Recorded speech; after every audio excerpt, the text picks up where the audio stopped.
গিরিবরধারী জয় গোপী জনবল্লভ গিরিবরধারী যশোদানন্দন ব্রজজনরঞ্জন যশোদানন্দন ব্রজজনরঞ্জন যমুনা তীর বনচারী যমুনা তীর বনচারী জয় রাধা মাধব জয় কুঞ্জ বিহারী হরে কৃষ্ণ কৃষ্ণ কৃষ্ণ হরে হরে হরে রাম রাম রাম হরে হরে হরে কৃষ্ণ কৃষ্ণ কৃষ্ণ হরে হরে হরে রাম রাম রাম রাম হরে হরে হরে কৃষ্ণ কৃষ্ণ কৃষ্ণ হরে হরে হরে রাম রাম রাম রাম হরে হরে জয় রাধা গিরিধারী রাধে জয় জগন্নাথ জয় বলদেব জয় সুভদ্রা জয় গৌরনিতাই জয় গৌরনিতাই জয় জয় প্রভুপাদ প্রভুপাদ জয় জয় প্রভুপাদ নিতাই গৌর হরি বল নিতাই গৌর হরি বল Hare Krishna everybody. So we'll first read from Srila Prabhupada Lilamrita, and after that we will recite and discuss today 2 slokas from Srimad Bhagavatam. So first we are reading Srila Prabhupada Lilamrita, and I'm sharing the screen. Just allow me a few seconds and I'm just...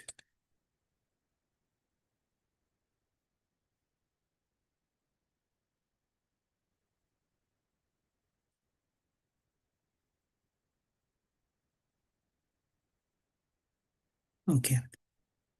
So I am reading from Prabhupada Lilamrita, from where it ended previous day. One day, Prabhupada was walking on the veranda near his room. The other rooms were locked, and as Prabhupada walked alone, he would open the window shutters and look in. Suddenly, he turned to Shatadhana, who waited on call nearby. The fan is going inside. Inside, and this room is empty and locked. Prabhupada said, "Who has done this?" Shatadhanu didn't know. "Whoever has done this," Prabhupada said, "is a rascal. He should know he is a rascal." For 2 days after, Prabhupada continued to refer to this incident with disgust. One day, after a huge wind and rainstorm, water covered the 12-foot wide marble veranda outside the Prabhupada's room. Bhavananda Goswami, taking a large squeeze a devotee had made, began cleaning the marble floor, and Srila Prabhupada came to his door to watch. "This is the way to clean marble," Prabhupada said. "Don't polish it with wax, but just keep plenty fresh water, and every day in the morning wipe it off. In this way, the marble will become naturally polished and will shine like glass." Prabhupada felt affection and deep gratitude for those devotees dedicating their lives to the Mayapur project. One night, he called Bhavananda to his room and began asking him about the devotees.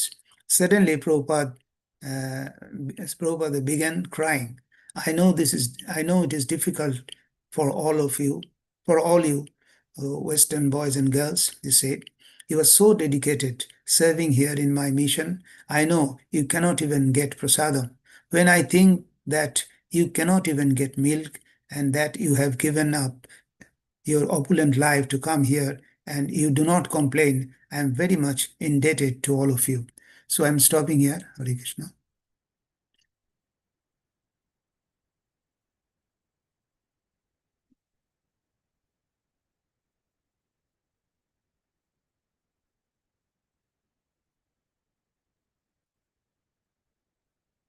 So today we'll first read two slokas from Srimad Bhagavatam. Om Namo Bhagavate Vasudevaya. Om Namo Bhagavate Vasudevaya. Om Namo Bhagavate Vasudevaya. Narayanam Namaskritya Naranchaiva Narottamam Deving Saraswating Vyasam Tato Jayamudiraye Nastapayeshu Abhadreshu Nityam Bhagavata Sevaya Bhagavati Uttama Sloke Bhaktir Bhavati Naistiki. So today we'll read from Srimad Bhagavatam, Canto 5, Chapter 25, and verse 4 and 5.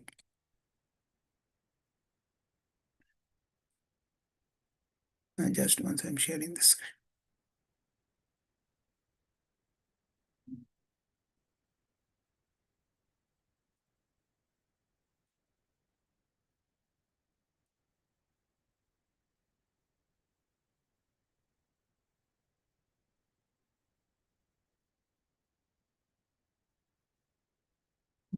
So, Canto 5, Chapter 25, and verse 4. So there are two verses, 4 and 5. So both of them are very long and it is not in a proper meter. So anybody who wants to read can read I'm reading the verse 4 and all of us can subsequently read verse 5. Jashangri Komala Jugalaruna Bishodon Bishodonakho Moni Shanda Mandaleshu Ahipatayaha Saho Satto Tarsho Bhir Ekanta Bhakti Yogena Abhananta Namanto Sabhadanadi Purishpurata Kundala Prabhava Mandita গণ্ডস্থলানি অতি মনোহরানি প্রমোদিত মনসঃ খলু বিলোকয়ন্তি যস্যাংরি কমল যুগলারুণ বিশদ নখো মুনি ষণ্ড মণ্ডলেষু অহিপতয়ঃ সহসত্তবর্ষভৈর একান্ত ভক্তি যোগেনাভ নমন্ত সবদনাদি পরিস্ফুরত কুণ্ডল প্রভা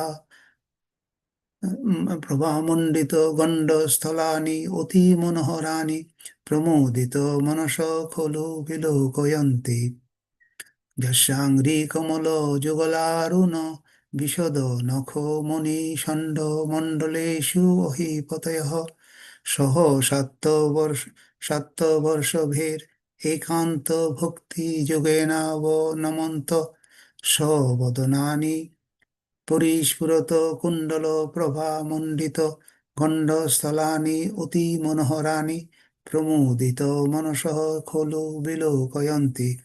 If any of the devotees can please read the synonyms, can read out, please.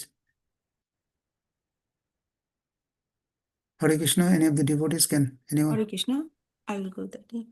Please. Yasha of whom Angri Kamala of lotus feet, Yugala of the pear, Oruno Bishado, brilliant pink, Nokho of the nails, Moni Shondo like gems, Mondoleshu on the round surface, Ohi Patayaha, the leaders of the snakes, Soho with Satvata Rishabhoi, the based devotees, Ekanto Bhakti Yogena with unalloyed devotional service, Abhanamantaha, offering obeisances, Swabhadanani, their own faces, Purishpurat, glittering, Kundala of the earrings, Prabha by the effulgence, Mondito decorated, Gondosthalani, whose cheeks, Oti Monoharani, very beautiful, Promudito Manasaha, their minds refreshed, Khalu, indeed, Bilakayanti, Desi. Hare Krishna.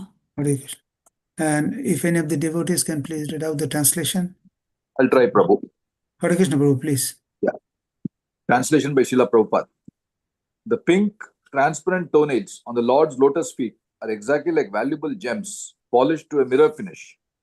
When the unalloyed devotees and the leaders of the snakes offer their obeisances to Lord Sankarsana with great devotion, they become very joyful upon seeing their own beautiful faces reflected in his tonnage.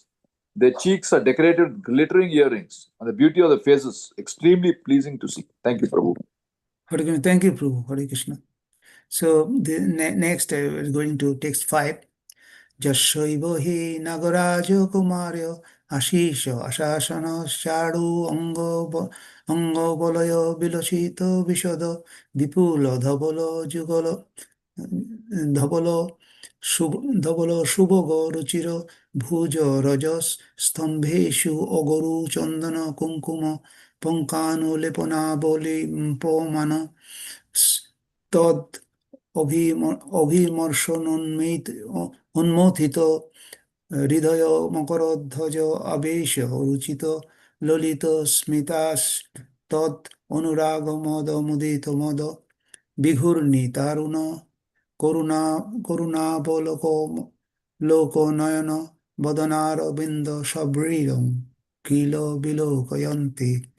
If any of the devotees wants to recite, can please do that. Hare Krishna. Hare Krishna. Hare Krishna. যশৈব হি নাগরাজ কুমারীয় আশিষ আশানাশ্চর্য অঙ্গ বলয় বিলসিত বিশদ বিপুল ধবল সুভগ রুচির ভুজ রজত স্তম্ভেশ্ব অগুরুচন্দন কুঙ্কুম পঙ্কানুলেপনা বলিম্পমানাস্তৎ অভিমর্শন উন্মথিত হৃদয় মকরধ্বজা বেশ রুচির ললিত স্মিতাস্তৎ অনুরাগ মদ মুদিত মদবিঘূর্ণি তরুণ করুণাবলোক নয়ন বদনারবিন্দম সবৃঢ়ম কিল বিলোকয়ন্তি. Hare Krishna. Hare Krishna. Prabhu, can I try? Yes, Mataji, please. Hare Krishna, Prabhu. Yasya vihi nagaraj kumarya ashisha ashasanascha Vangvalaye vilasit vishad vipula dhavala subhag ruchi bhuj rajastam bheshav guru chandan kumkuma vighurnitaha taruna karuna valok nayana vadanarvindam savisar vidam kil vilokayanti. Hare Krishna, Prabhu. Hare Krishna. Thank you, Mataji. Hare Krishna. Anybody else, or otherwise we can move to the synonyms? Hare Krishna. So, can any of the devotees please read out the synonyms, please? Prabhu, I can do it. Yes, Mataji, please. Yes, synonyms. Yasya, of whom, eva, certainly, he, indeed, Naga Raja Kumareha, the unmarried princess of the serpent kings, Asisa, blessings, Asasaha, hoping for Karu, beautiful, Anga Valaya, on the spare of his body, Vilasitaha, gleaming, Visadaha, spotless, Vipulaha, long, Dhavalaha, white, Subhagaha, indicating good fortune, Ruchiraha, beautiful, Bhuja, on his arms, Rajataha, Stambheshu, like column of the silver, Agaru, of olive, Chandana, of sandalwood, Kumkuma, of saffron, Panka, from the pulp, Anulepaha, with an ointment, Avalimpamanaha, smearing, Tat Abhimarsanaha, by contact with his limbs, Anmathitaha, agitated, Hardaya, in their hearts, Makara Dhvaja, of Cupid, Avesaha, due to the entrance. Ruchira, very beautiful. Lalita, delicate. Smita, who's smiling. Tat of him. Anuraga of attachment. Made by the intoxication. Mudita, delegated madaha due to intoxication with kindness.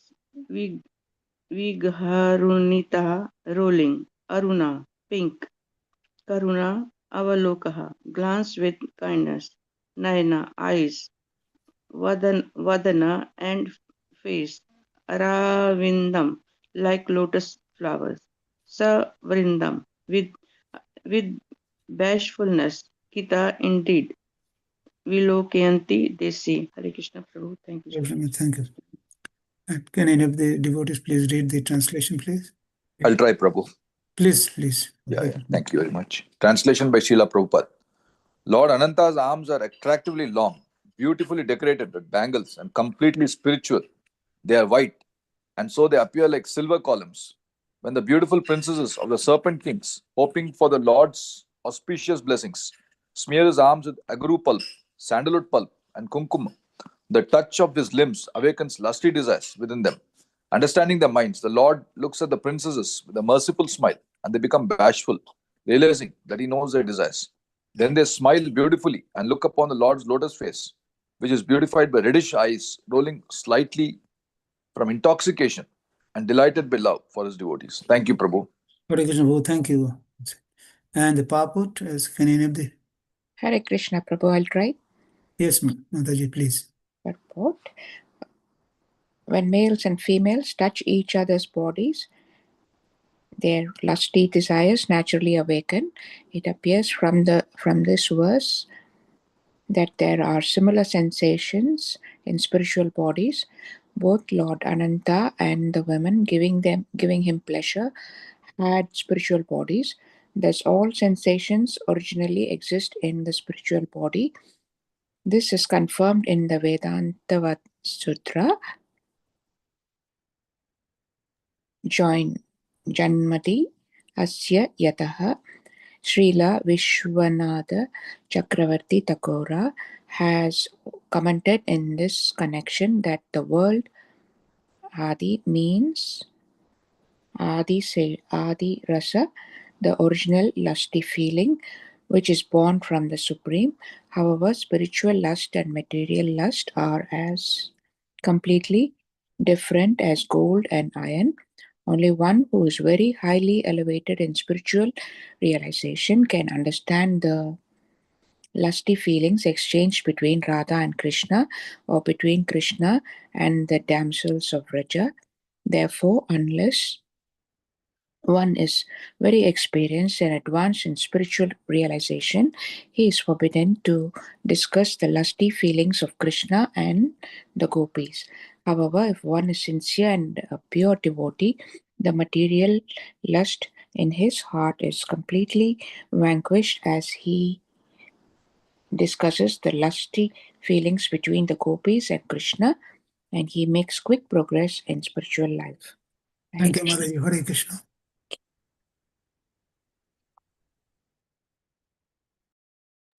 Om Jnanatimirandhasya Jnananjana Shalakaya Chakshurunmilitam Jana Tasmai Sri Gurube Namo Sri Chaitanya Manobhishtam Stapitam Jana Subhutale Shayang Rupo Kadamayam Dadati Shopadantikam Bandeham Sri Guru Sri Yata Padakamalam Sri Guru Vaishnavamcha Sri Rupam Shagrajatam Shahagana Raghunathan Nitam Tam Sajivam Shaddaitam Shabadhutam Purijana Shaitam Krishna Chaitanya Devam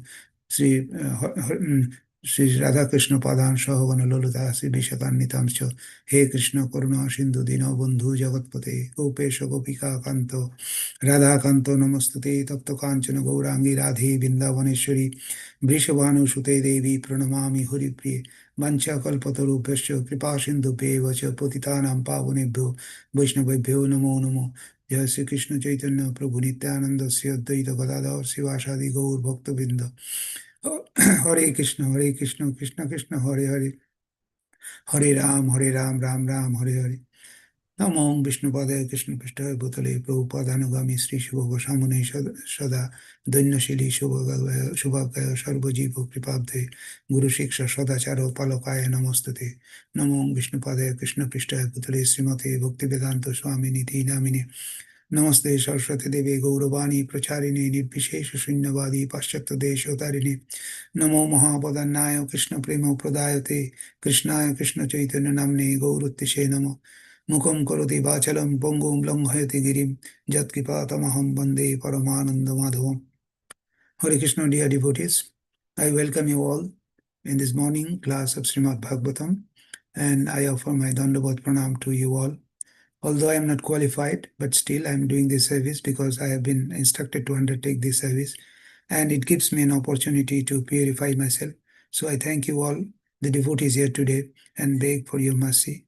Please bless me so that by your mercy, I can contribute something positive in the mission of Srila Prabhupada, ISKCON, and my Guru Maharaj to preach properly the message of Chaitanya Mahaprabhu to glorify Lord Sri Krishna, the Supreme Personality of God. Now, a brief background of today's verse. In this chapter, Shukdev Goswami is telling Parikshit Maharaj, or rather describing him, about Lord Ananta. And Lord Ananta is the source of Lord Shiva. And Lord Ananta's body is completely spiritual. He resides below the Patal planet, and he lives in the core of Lord Shiva's heart, and he helps him to destroy the universe at the time of annihilation. And as Lord Ananta instructs Lord Shiva how to destroy the cosmos, he is sometimes called Tamushi. Or Tamushi means one who is in the mode of darkness. He is the original deity of material consciousness, and because he attracts all living entities, he is also sometimes called Shankarshan.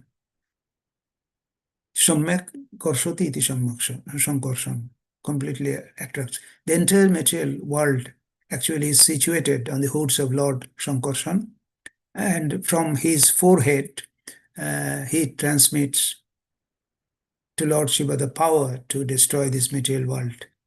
And because Lord Shankarshan is the expansion of the Supreme Personality of Godhead, many devotees offer him prayers, and in the planetary system of Patal, all the Ashuros,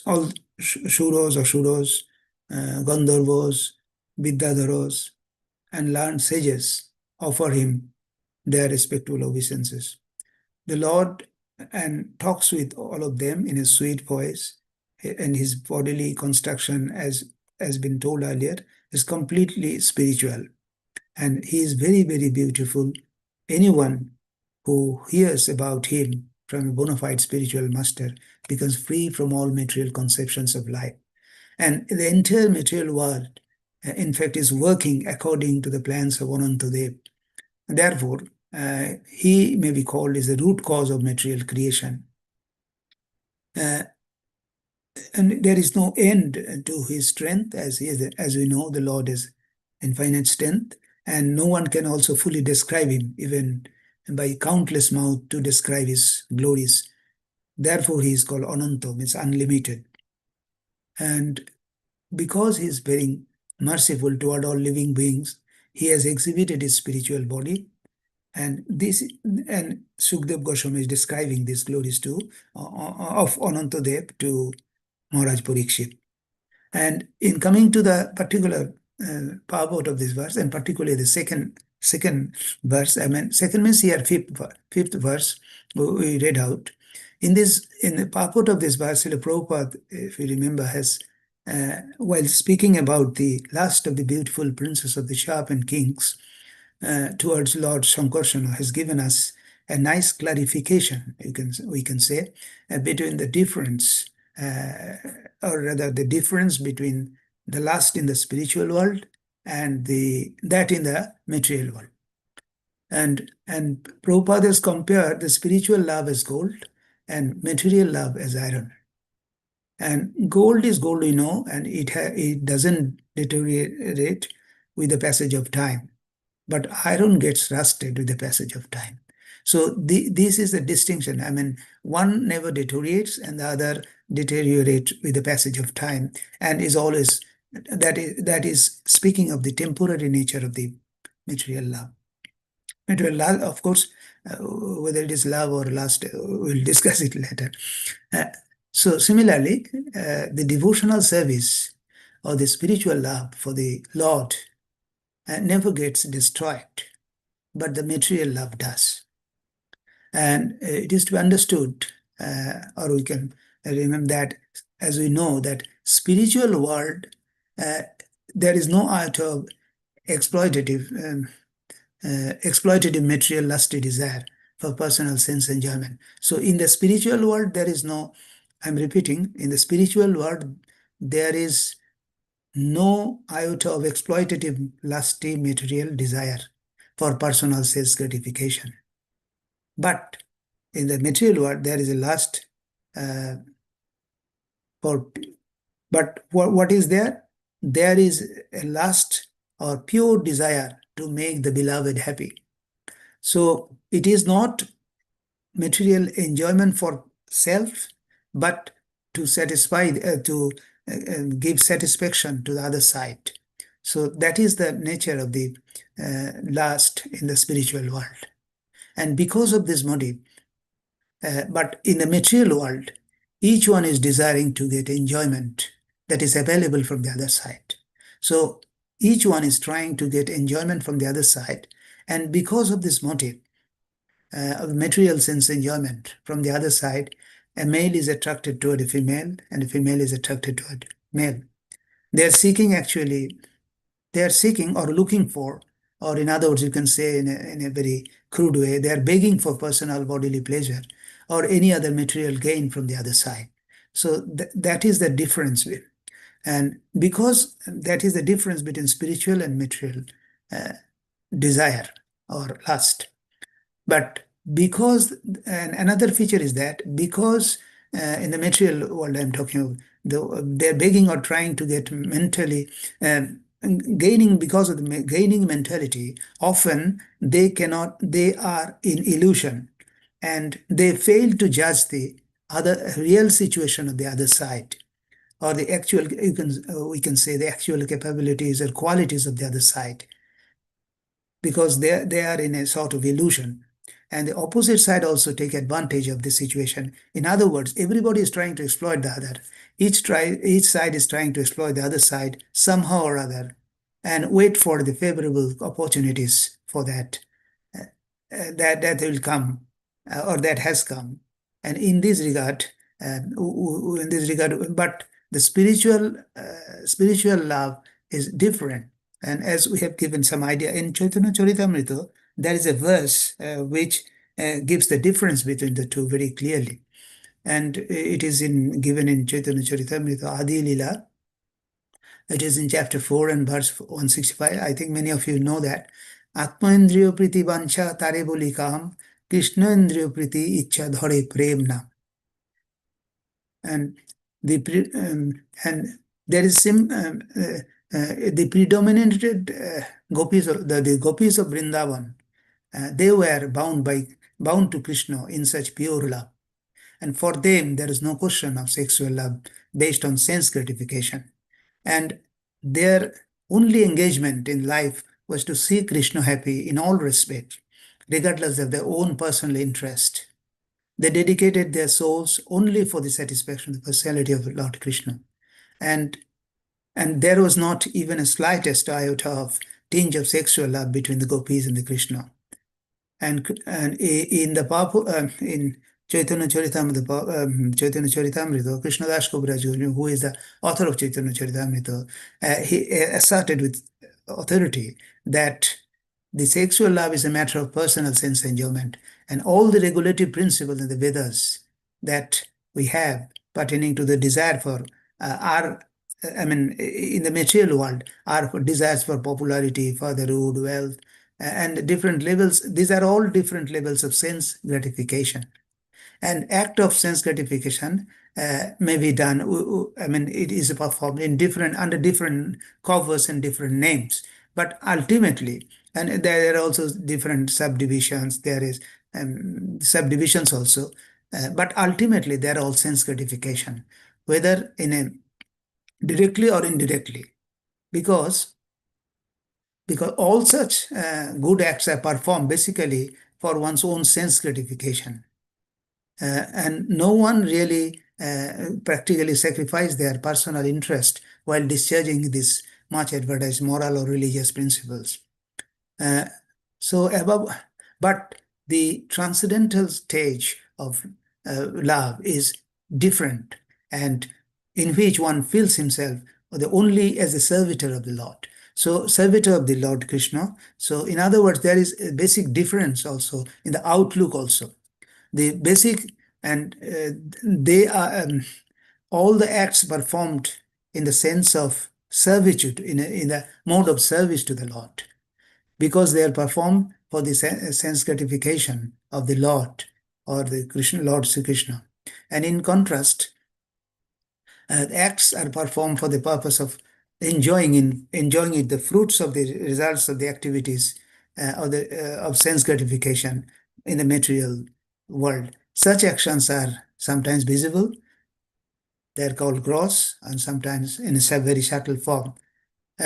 If Before we go any further to discuss on this subject, we should keep in mind another thing, that whatever we see, and we also know, that whatever we see in this material world is but a reflection of the spiritual world. And because the spiritual world, things are perfect, but in material world it is a reflection, and there is a chance of often they are distorted reflections. So there is a verse in Bhagavad Gita. It is the first verse, I think, first verse of 15th chapter. First 15th chapter, yes, and it says that Sri Bhagavan Urdhumulo Madho Shakham Ashwatham Prahurabhyam Chandanshi Jasya Puranani Jastang Vedosho Vedavid.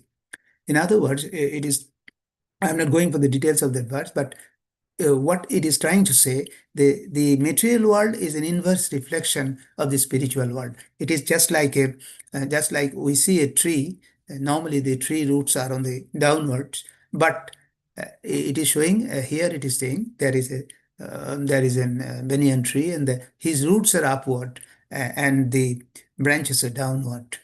So in this way, it is trying to say that the reflection, because it is a reflection of the original, real tree. The real tree is in the spiritual world, but in the material world, it is shown as a reflected tree, and its branches have gone downward. The material world is a perverted reflection of the spiritual world.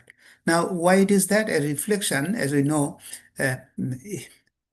from experience, we have seen that reflection is very temporary. It depends on the surface. If the surface is very stable, then the reflected image is often is not that much distorted. But often the flows or the water in which it is reflected has a ripples, and so the form the reflected image goes on changing, indicating they are of temporary nature.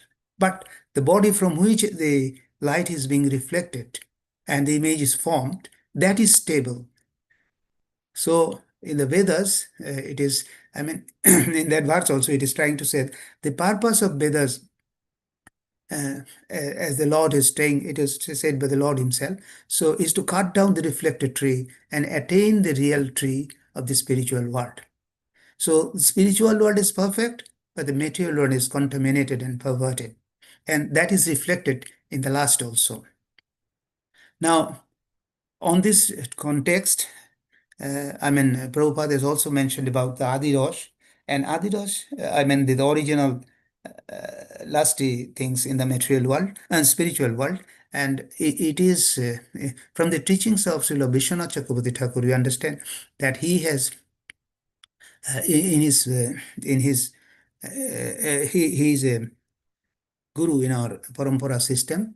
He has explained that Adirosh refers to the original relationship of love between the Lord, Supreme Lord, and his devotees. This divine love is not merely, it is not a theoretical, people may, the material people may think that it is theoretical things. No, it is not a theoretical thing. It manifests in various forms, particularly through the intense relationship a devotee has with Lord Krishna. And, and that is in the spiritual level. It is not on the material level at all. And what are the few aspects he has tried to told us. And of course, in this regard, I should pay my I should pay apology from all you people. I am not really qualified to speak on this because I'm not a realized person. So whatever I am saying, speaking as is being told our spiritual, from the parampara system, from their scriptures, whatever they have told, and I am just trying to speak that, but I am not qualified to speak, nor have enjoyed it. So I, at the outset, I pay my apology for that because I am doing it, but I am not qualified again on this aspect in particular. Now, key aspects of this Adhirasha is that divine love. Adhirasha, it represents the purest form of life, and it is characterized by deep affection and devotion. So there are two features: deep affection and devotion. And the intimate relationship, interaction between Krishna and his devotees are filled with sweetness. They are filled with sweetness and depth, and it showcases the personal nature of the divine love. In the spiritual, and it happens in the spiritual realm. In the spiritual world, these relationships are not bound by limitations of the in material world. There are so many limitations, but in the spiritual one, and the expression of love is more profound, and it is allowed an unlimited enjoyment they can get. And Srila Vishwanath Chakravarti Thakur has explained that the experience of Adhirasha is facilitated through the devotion of pure devotees. Their love and service to Krishna, it creates such an environment where the divine love can flourish. And it is the dynamics of love in the spiritual world as taught by Vishwanath Chakravarti Thakur, and it highlights the personal relationship with the divine and and he is illustrating that this love transcends the material existence and connects the devotees with the Krishna in a very meaningful way. Now, what are the difference between this divine love in the Adhirasha? Different form. I'm sorry. What are the different forms of this love, Adhirasha, in the as Vishwanath Chakravarti Thakur has explained? There are different forms of Adhirasha, and it includes various emotional expressions, relationship, particularly focusing on the intense love of and particularly he has tried to explain them in relation to the gopis and Krishna, and which is characterized by very sweetness, deep and deep devotion. And these forms are often categorized as bhavo, as gopi bhav, shokhi bhav, and thereby reflecting the relationship each one has. And as we have tried to say, that it is a relationship between Krishna and his devotees, particularly the conjugal love, and it embodies the deepest emotional connection. And this also influences the relationship, allowing the devotees to experience profound intimacy, and it transcends the material level, and it fosters a unique bond with the divine. And it has a very ecstatic experience, particularly through the lens of devotion of Radha and Krishna. And it's a devotion manifest love and surrender. So the devotee is surrendered to the Lord, and which is ultimately leads to a deeper understanding of the divine relationship between the devotee and the Lord. But the nature, but as against that, the material level of lust is often prone to be distorted, and there is as I've tried to explain previously, that because of the ripples in water on which the light is reflected, giving an example of that. In a similar way, the reflected object that appears to be the reflected object that is a reflection of the original one is has a form. I'm sorry, has no form really, but the original object has form. That the reflected object has no form, and so it is hollow in one sense, and it exists also temporarily, and it is also conditional, as against the original one has got a form and it is stable and it has existence. But material the image that is created out of reflection has no existence permanently. As soon as the reflecting plane has some distortion, the condition automatically goes away. I mean, the forms it assumes goes away. And in a similar way, the love between the Lord and his devotees is not based on desire to enjoy. And that's why Sri Chaitanya Mahaprabhu has given us a very good example of how the different, I mean, in his Shikastama prayer, the last verse in which he tries to explain what is the mode of Radharani. In that way, it is said, I mean, you know that we chant every day on the Shikastama. Ashlishyava padaratam pinashtumam adarsanam marmahatam karutuva jatha tatava vidadatu lampoto mat pranatatu sahiba nauparo. And this is the nature of Radharani's love. And let Krishna, what does it mean? I mean, the verse we have just told, it means, let Krishna tightly embrace the maid servant who has fallen at this lotus feet, or let him trample me or break my heart. By never being visible to me, he is a devotee. After all, can do whatever he likes, but still he alone and no one else is the worshipable Lord of my heart. That means it is saying that whatever happens, I mean, whatever the condition, the other side can accept me, they embrace me or reject me, doesn't matter. But he alone is my worshipable Lord of my heart. So that is the mode, or the mind consciousness of the one side in spiritual love, as against sense enjoyment being the only mode is sense enjoyment in the material world. So these are the two different things. I try to make a difference on that. And the other thing is that we can say a few things on that. In this material world, when this material love attraction between male and female happens, it is said that in the material situation, normally we have got a demigod called Kamdev or Cupid, and he is the love of attraction. I mean, the Lord attraction between the two opposite sex, and it is said in our scripture that he has got 5 arrows that brings attraction. And now I'm trying to explain what leads to love in the material world.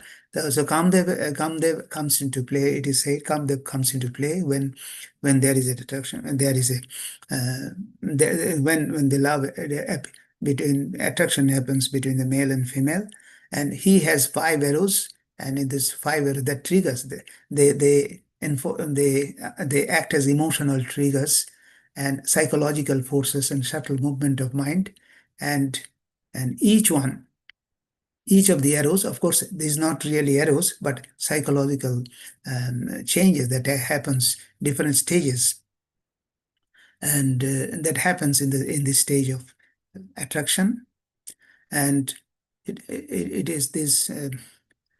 What are they?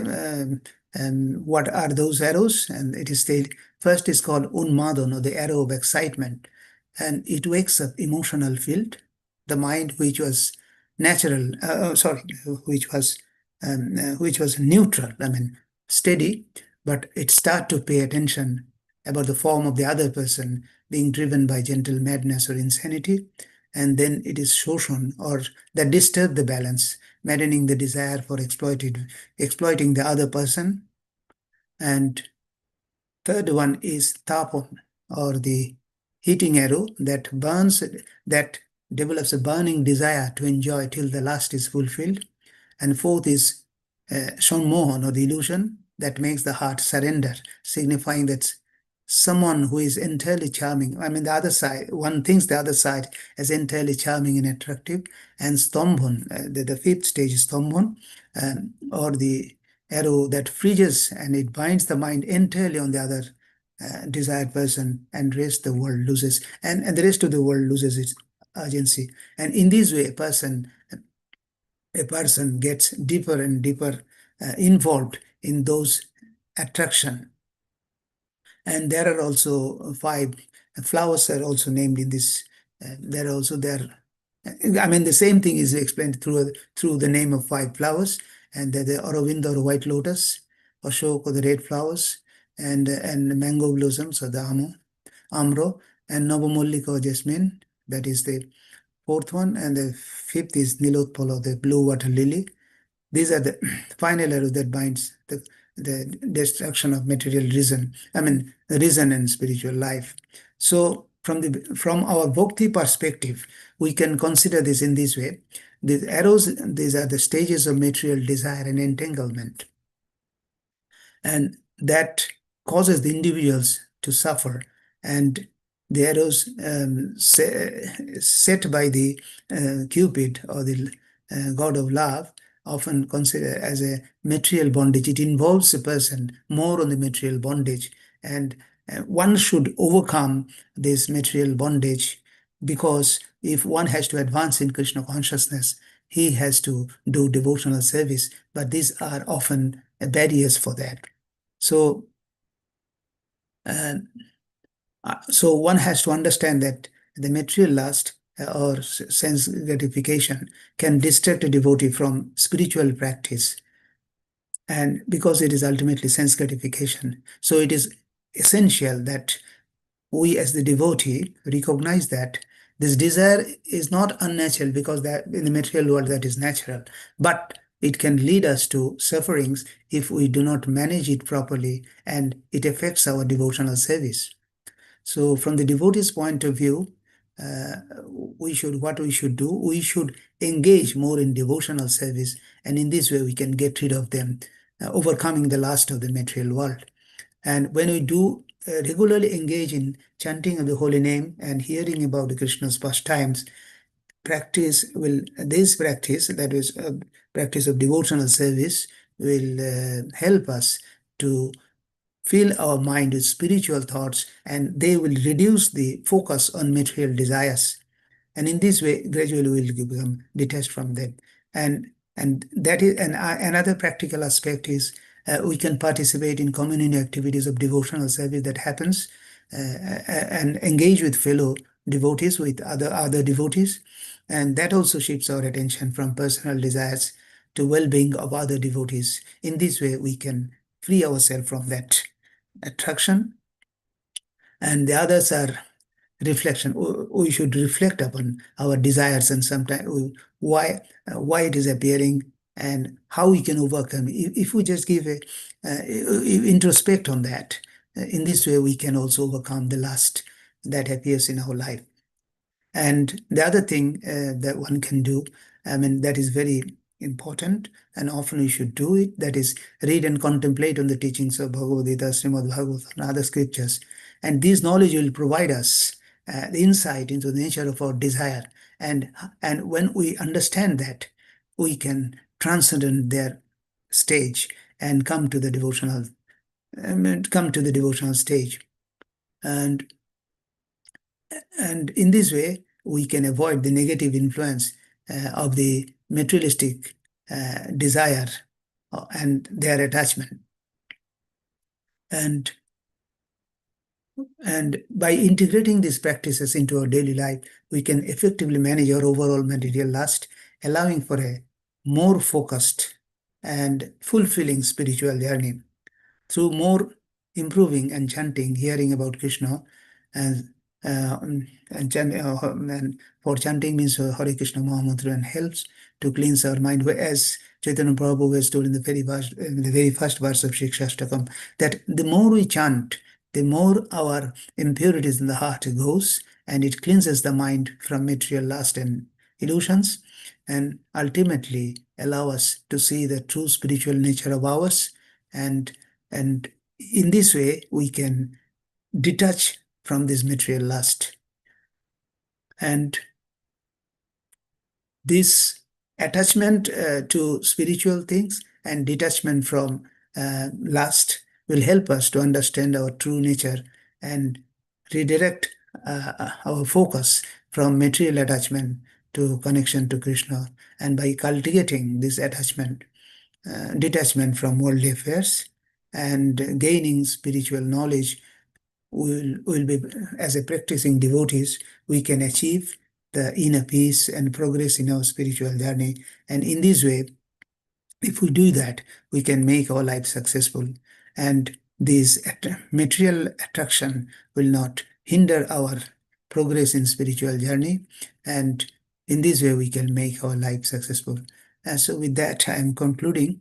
So as I, if anybody has any other comments to make, any other or any questions, if any, please you can make. And I'm happy to hear from all of you. Hare Krishna.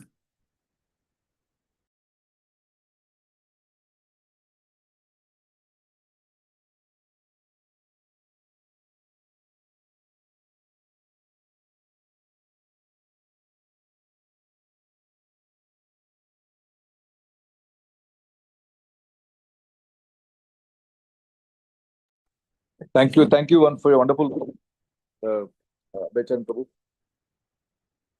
Especially you analyze the manifestation of lust through the Cupid's arrows. That was really thanks for sharing that information, and also the techniques for overcoming. There's always a challenge overcoming the lusty feelings. So thanks for sharing that, Prabhu. Thank you, Prabhu, for your comment. Hare Krishna. Any other devotees? Hare Krishna, Prabhuji. Thank you so much for a beautiful lecture. And Hare Krishna. Hare Krishna, Mataji. Thank you.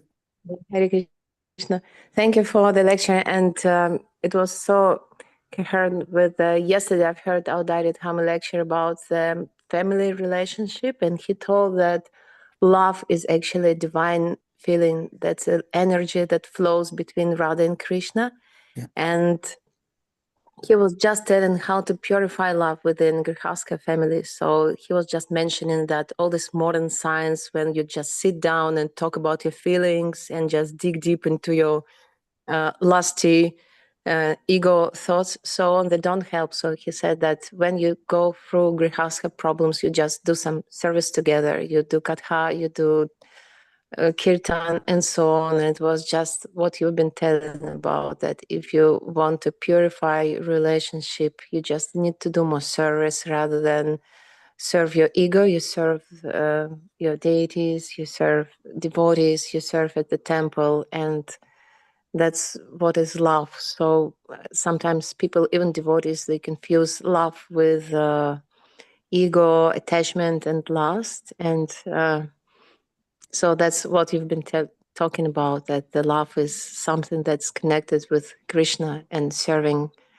and Krishna and his servants, to be a servant of a servant, and so on. That's how we purify all the relationship, not just the family, but also between devotees and so on. So we don't just talk about problem, we just do some devotional service together, and that's how our relationship get purified. Thank you so much. Just, yeah, a little bit reflection. Thank you, Prabhu. Thank you very much, Mataji. Thank you once again for your comments. And one thing to state in this regard, that when we have when a relationship is based on just personal expectation, that it is very difficult to retain ultimately in the long run, because if everybody is looking for something from the other and nothing to give from his side, that never lasts for a long time. And another thing is that as in Chaitanya Charitamrita, the purport, the verse I have quoted earlier, that Krishna, and then the verse I have just read out earlier, and which says that Atmendriya Priti Vancha Tare Boli Kam Krishnandriya Priti Dharvam. In the purport of that, Srila Prabhupada has told, if there is a ample reason for the dissolution of conjugal relationship, and yet such a dissolution doesn't take place, such a relationship of intimate love is called pure. That is a pure love. That means you are not just expecting anything, but you are trying to serve the other side, and in spite of whatever they have. And so in a similar way, if in a pure love, love for God also, we are not looking for something to gain from us, something for us from the Lord. Then it becomes a karmakando activities, looking for the results of my action. But as against that, pure love means not expecting in return anything, but with the motive to love. When we do that for Krishna, that things arises in our mind, and we get pure, or it is an opportunity to purify ourselves in this process. So by serving to the Lord is a process of purification for us, and that helps us to deal with the problems of social life as well as in the personal life. Thank you, Mataji. Hare Krishna. Thank you, Haribol. So Hare Krishna, if anybody has no other comments to make, so the class may be concluded. Hare Krishna. Pancha Rupyascha kripa sindhubhya eva cha kalpatarubyascha patitanam pavanebhyo vaishnavebhyo namo namaha. Ananta koti Vaishnav ki jai. Abhay Charan Prabhu ki jai. Prabhupada ki jai. Gaur Premanande Hari Hari Bol. all glories to assembled devotees. Hare Hare Krishna. Krishna. Thank you, Prabhu. Hare Krishna.